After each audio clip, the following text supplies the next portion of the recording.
Hello, so this video is about overcoming demons, which is something I've been trying to do for a while. Don't worry, it's not actual demons.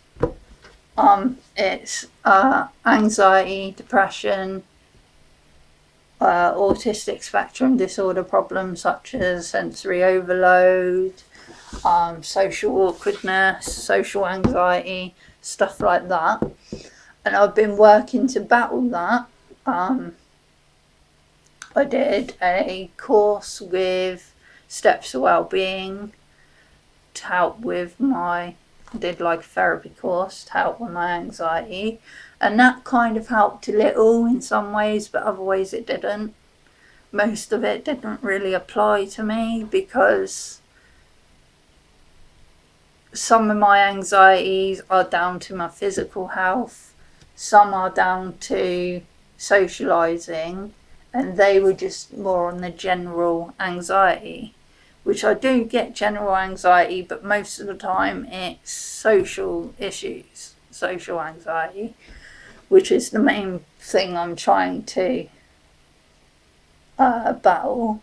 But I've been doing well with it because I've been trying to do this thing where I stand up to it. And I'm trying to take all the control away from it. And so basically when I get invited out and I go through the motions of anxiety where I'm like, oh, I don't want to go because it's all going to go wrong. I'm not going to be able to socialise. People are going to think I'm rude. People are going to think I'm weird. Stuff like that. Usually I would go, right, I'm not going out then, and I would stay in. Lately what I've been trying to do is go, no, I'm going out. Even though I'm getting all these feelings running through my head and all this anxiety, I try to put that to one side and go, I'm going out, and I force myself out, and I'll get there and I'll talk to people, or try to, and I'll have a good time, and then I'll come home. Then I think to myself, well, what was the problem? Why were you worried? You had a good time, nothing major went wrong, you're still alive, limbs haven't fallen off, the world hasn't exploded, it's all good. So I've been trying to kind of take that power away from the anxiety and stand up to it and whatnot, which sometimes it's easier said than done. Lately it's been really difficult with social anxiety. I think mainly because I get confused with body language, facial expressions and stuff like that, and that's due to my autism, so I can't really read human beings properly.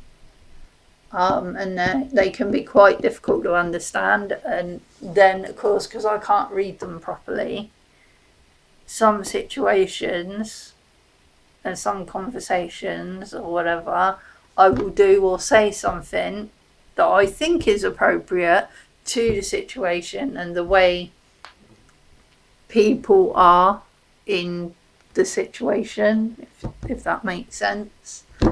But it won't be appropriate, it'll be inappropriate, because they'll be talking about something serious kind of thing, and then I will come up with a joke because I've read the body language and thought, yeah, they're joking around, they're having some fun.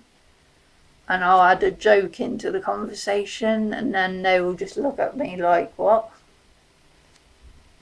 And then I'm like, oh, and then because I can see they're looking at me strangely, I think, oh, hang on, why are they looking at me strangely? What have I done?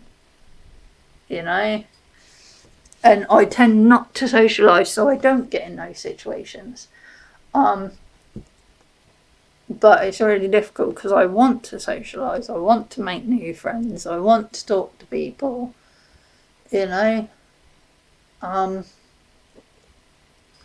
So that is the hardest part, is reading body language and stuff. And most of the time I get it wrong. So, like someone, for instance, someone will say, oh, you know, they're upset because their gran just died and they're going to have a cremation and stuff like that. And I'll think, obviously, from what they have said, not from their body language or their facial expressions, from what they have said, I'll think, oh, you know, they're upset because losing a loved one is upsetting. You know, so I think, oh, they're upset. Then because I think they're upset, I'm like, oh, well, maybe I should help and cheer them up. And then I think, oh, I'll invite them out. Oh, we'll have a barbecue. We'll get everyone together and have a barbecue. So I'll then invite them to the barbecue. Of course, that is totally inappropriate to be with someone who has just said, oh, you know, I'm cremating my grandma because she's just died. You know, so I won't make the connection there, and they will look at me like, give me like dirty looks and stuff and walk away. And then I'll think, oh, hang on, what have I done? I've just been nice to them. Why have they reacted like that? Why have they walked away from me? Why haven't they given me an answer? Have I upset them? And then, of course, someone will explain later, you invited them to a barbecue. And I'll be like, yeah. Well, they're cremating their grandma, so they don't want to go to a barbecue. You know, and then they'll have to explain it to me, and I'll be like, oh, I see. So maybe inviting them to a picnic would have been better. It's the whole flames thing. Right.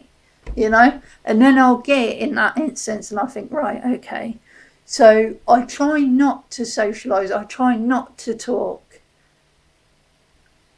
and have conversations because I'm anxious that I'm going to do or say something like that and upset someone, you know. So it's really difficult. And I've been trying to change and been trying to sort it out. And that's the bit that I'm stuck on, is the socialising. Socialising is so difficult and it is terrifying. Especially now, because I used to drink to socialise. Now I'm trying to stop drinking when socialising because I've noticed that I'm starting to drink more and more each time, and that's not good because I don't want to become alcoholic. So it's like, I've got to stop with the alcohol. So I haven't been drinking alcohol. I've been drinking like tea or fruit juice or something when out socialising, and that's made it difficult because with drinking it kind of relaxed me a bit more, relaxed the autism issues and relaxed the anxiety, so I was a bit more able to be myself a bit more and talk to people. And of course then if I'm not careful and I get too drunk, it goes too far and I become obscene, because then the filter between my brain and mouth is gone, and my brain resorts to a child. It becomes very childish. And when I'm that drunk, I start to tell obscene jokes, rude jokes, and I start to act very manic and very hyperactive. So I don't want to do that out in public because that's not, that's not good. So I'm trying to do it now so I don't drink when I'm socialising, which has made it 10 times more terrifying. But I suppose that fear is good in a way, because I'm facing the fears and whatnot and standing up to them. So, and I've been dropping myself in the deep end and trying to stand up to it all and be like, right, I'm trying to take control away from the anxiety and stuff, because, and I'm trying to change. And I'm not trying to change for other people, and I'm not doing it for other people, I'm doing it for me. Because I don't really care what other people think in a way, because if they don't like me, that's their problem, But the people that do like me and do want to get to know me, I end up pushing them away because of my anxiety and because of my social issues and stuff. So I don't want to do that, because it's like I'm stuck in a bubble and I can't get out. It's like a bubble of anxiety and depression and sensory overload and all that sort of stuff. And I'm stuck and I can't get out. And it's become really, really lonely. And I think that's what triggers the depression more, is the fact that I feel really lonely and I'm stuck and whatnot. So I just want to try and break this bubble and make some kind of connection with the outside world and with human beings and stuff, And it's not for other people, it's for me. It's so I can grow as a human being, so I can emotionally and mentally grow, kind of thing, if that makes sense. So, yeah.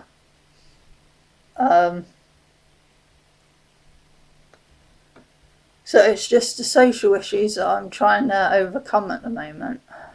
And I've asked my partner to help me by dropping me in the deep end with it and whatnot, and he's been doing that. He's been starting conversations with people and then try and drag me into it and kind of be like, well, Suki knows about this, Suki can tell you about it. Then everyone looks at me and I'm sort of like, I don't know what to do now. And then I just kind of try and make excuses to get out of the conversation and whatnot. Or I'll try and keep my answers short and keep it to small talk, so that then, I spend less time socialising, which I've got to get out of that cycle. And I've been doing good with the stimming though. I've been trying to cut my stimming down, or at least I've been trying to stop the distracting stims. Like, one I always used to do a lot is rub my face. Like, I'm always doing this, rubbing my face, playing with my face. And that is quite distracting when you're trying to have a conversation with someone. It's distracting for them, not for me, for them. Because they're trying to talk to me and they're trying to make eye contact, which is another thing I hate. Eye contact freaks me out. I can't make eye contact with people, and people think that is rude, because people think, oh, well, when you're talking to someone, you need to make eye contact. It's rude if you don't. But with me, I can have a conversation with someone whilst looking at a phone screen. I don't need to be looking at them, and that is the main problem with the sensory overload, especially in social situations when I'm out at pubs or parties or wherever, or restaurants, whatever. There's a lot going on, a lot of noise, a lot of music, a lot of people walking around, a lot of flashing lights, a lot of colours, a lot of everything. My little brain is trying to process all at once, and it can't. So sometimes when I'm having a conversation with someone, it becomes easier if I don't make eye contact with them and whatnot as well. So, but yeah, the stimming has been getting a lot better, mainly because I've been using things like fidget spinners and fidget cubes and stuff, which they've been helping quite well. Well, they have been when I've been remembering to take them out with me. I keep forgetting them. So they've been helping because they help stop this stim. Because instead of doing all this with my face, I'm playing with a fidget spinner down under the table or in my pocket or something, you know, and whatnot. So that stops the distracting stim. It makes it into something more manageable kind of thing. But I won't stop stimming because stimming helps. For those who don't know, stimming is something, a stimulating repetitive action kind of thing. So like when you're anxious and you fiddle around with your phone or your keys, that's a stim.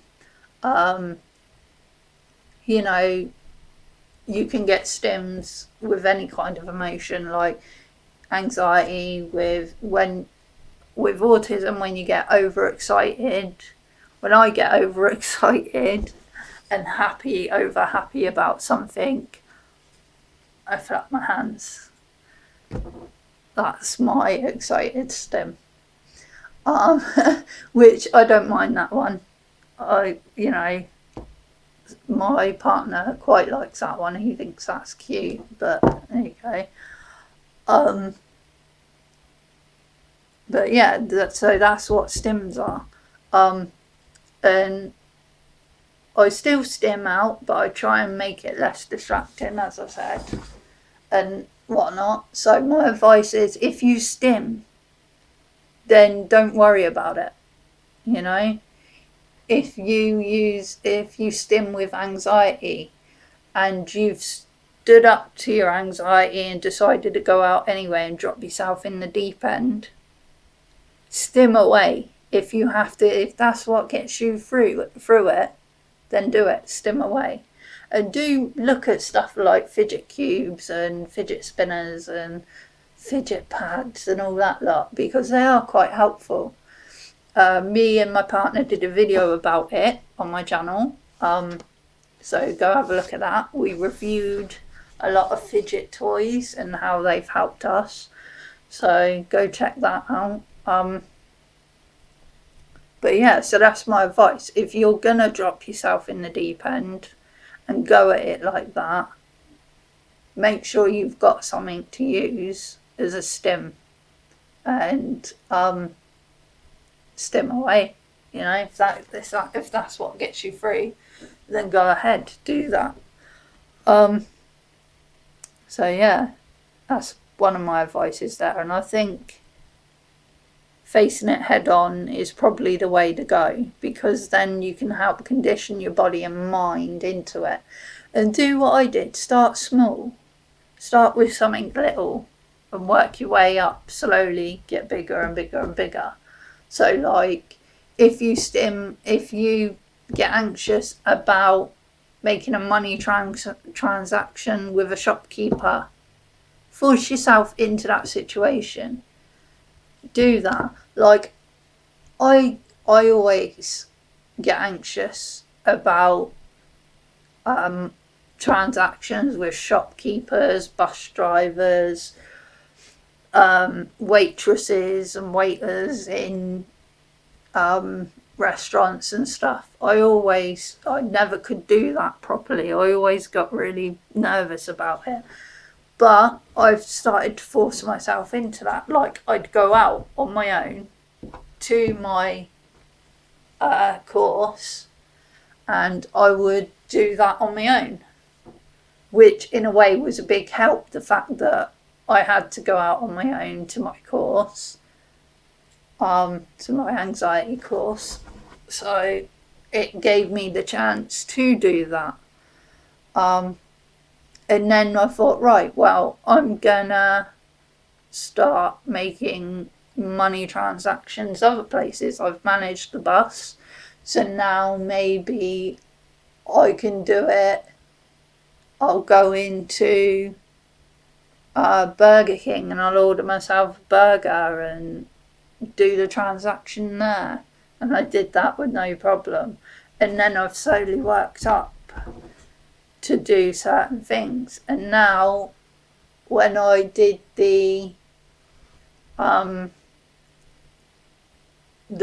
mic poetry thing, that was one of the big goals that I set myself to work up to, and that's where I was working to. And when I did that, I was like amazed that I actually managed to do it, so I got something good out of doing it. So start small, money transaction here and there, instead of backing away from it or finding a way around not doing it, do it. Do that money transaction, because before I wouldn't go out on my own. I'd bring my partner out with me and he'd do all that. He'd pay for me on the bus. He'd pay for my food and my drinks when we were out. Well, it was my money he was paying with, but he would make the transaction for me, So now I do that. I try and do that on my own. Sometimes he still does it for me. Well, a lot of the times he still does it for me, but I'm starting to try and go out on my own more as well and stuff like that. So just start small like that and then work your way up step by step, and eventually you'll get there. And it's about taking power away from the anxiety and whatnot and giving back control to you and whatnot. So yeah, do try that. But for the social issues, I've not really got any advice for that at the moment, not any useful advice, because I'm still struggling with that myself. So, when I figure that out, I'll let you know.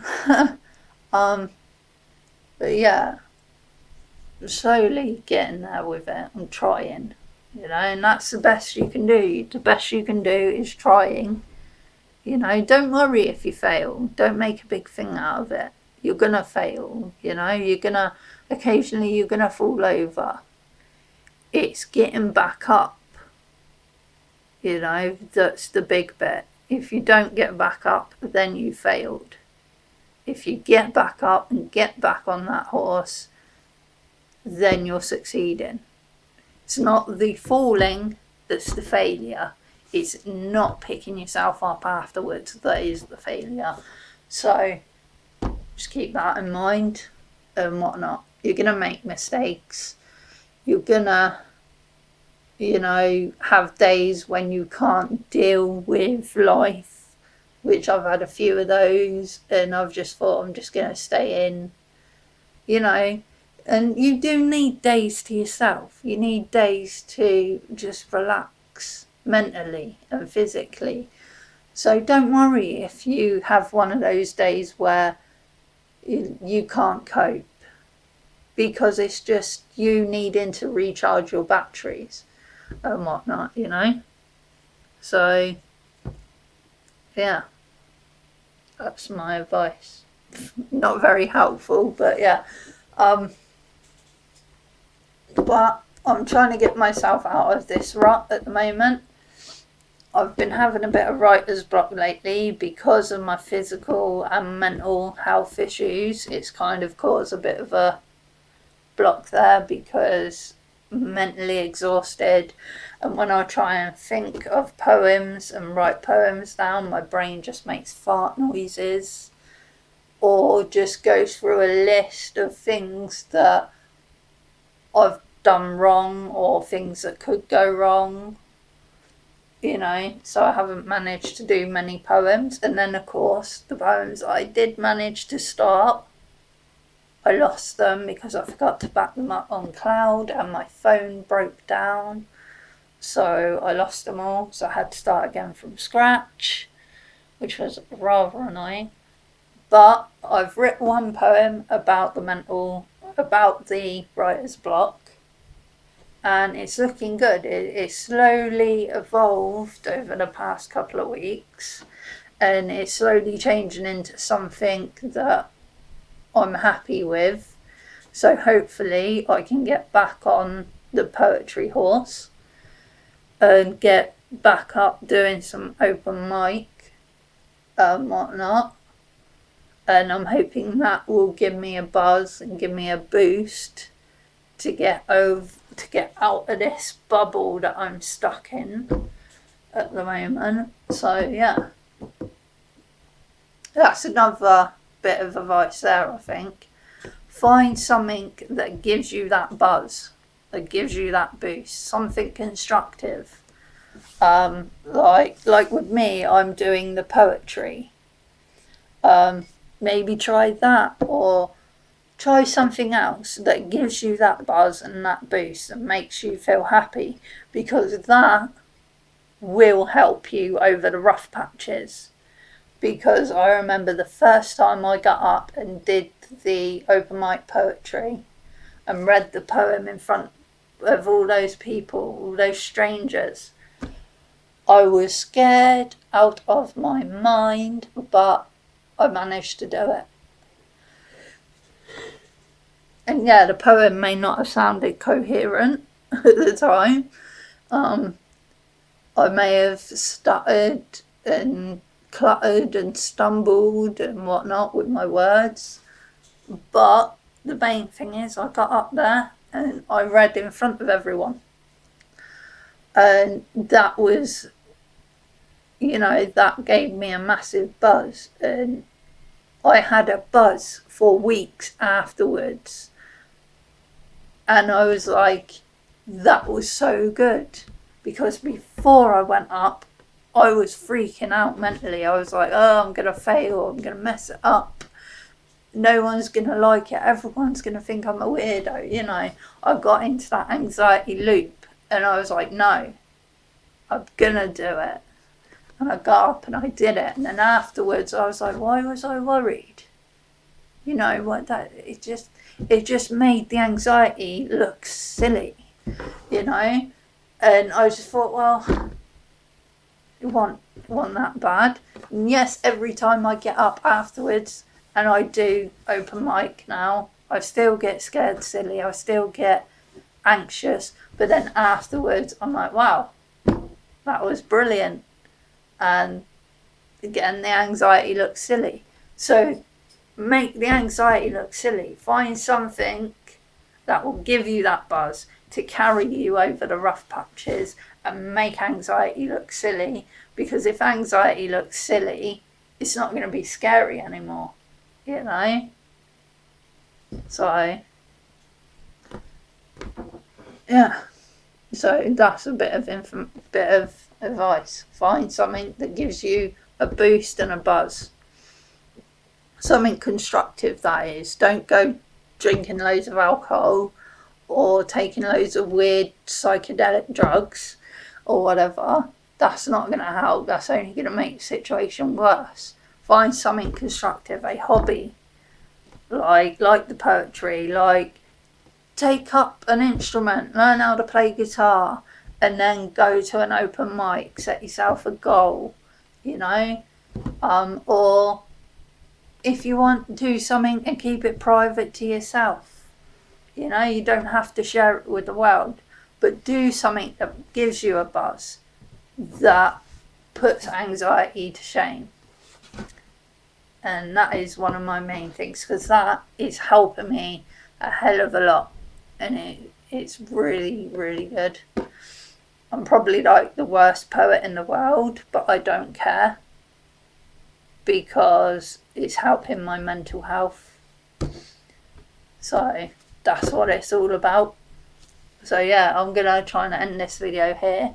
I always say that on my videos. This video's got too long. I'm gonna try and end it here, and then I gab on for longer. So I've got to stop doing that in the videos. I've got to stop saying, oh, this video's, you know, and I always say, oh, I'm gonna make this video short, but then it ends up like 30 minutes long. So I've got to stop saying that in the videos. So if I say, oh, this video is going to be short, ignore it. But yeah, I am going to end this video here because I've got some housework to do. But thanks for watching, and if you'd like to share your mental health stories or any tips you've found that help you with anxiety or mental health, do feel free to share them either in the comments under this video or in the comments on Facebook. I have a Facebook page called Chronically Suki that goes along with this channel as well, so feel free to check that out and leave any comments or tips on there. But yeah.